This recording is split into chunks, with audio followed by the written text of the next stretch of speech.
t'a dit, et puis ça ne va pas te plaire. Tu ne dis pas à l'autre. Ce que toi-même tu ne mangeras pas, tu ne donnes pas à l'autre pour manger. Je préfère le dire de manière triviale comme ça.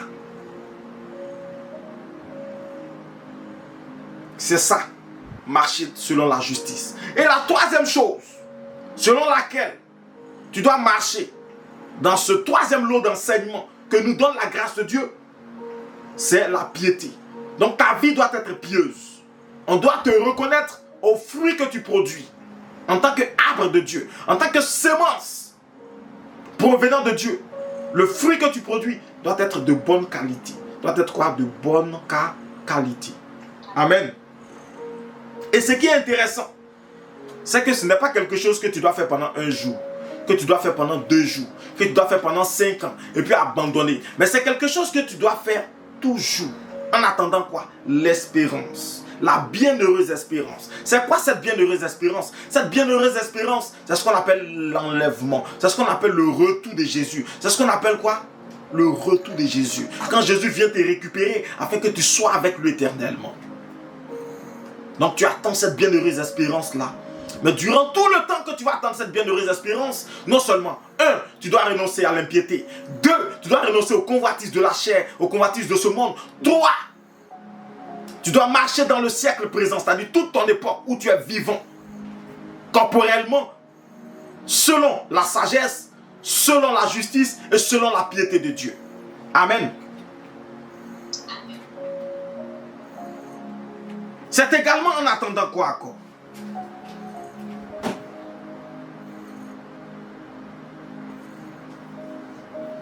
En attendant la manifestation de la gloire. La manifestation de la gloire. Mais la gloire de qui? Du grand Dieu. Du grand Dieu. Du grand Dieu. Et de notre Sauveur et Seigneur Jésus-Christ. Écoutez-moi très bien. Jésus n'a pas encore manifesté sa gloire. Pour le moment, il nous suit, il nous dirige, il nous conduit. Mais quand on parle de la manifestation de cette gloire, on est en train de parler du temps de joie éternelle pour les disciples. Du temps où tous les impies, tous les moqueurs, tous les méchants seront balayés pour que ne subsistent et ne vivent dans la joie du Seigneur que les disciples, les fidèles, ceux qui auront accepté le salut. Et que tous, prosternés devant le trône, rendront gloire et honneur à l'agneau. Amen. C'est pourquoi ce matin, écoute-moi très bien. Que la grâce et la faveur de Dieu, cette faveur imméritée, cette bénédiction que Dieu produit dans ta vie, reste toujours dans ta vie. Et que rien ne t'éloigne de cette grâce. Parce que le siècle présent va faire beaucoup de choses pour t'éloigner.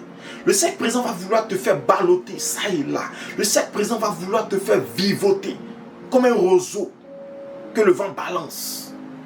Le siècle présent va vouloir te rendre indécis. Le siècle présent va vouloir te rendre incertain. Le siècle présent va vouloir produire en toi le doute. Mais s'il te plaît, la foi vient de ce qu'on entend. C'est pourquoi je vais te donner un conseil ce matin. Alors que nous avons introduit aujourd'hui la 2e édition de Je lis toute ma Bible.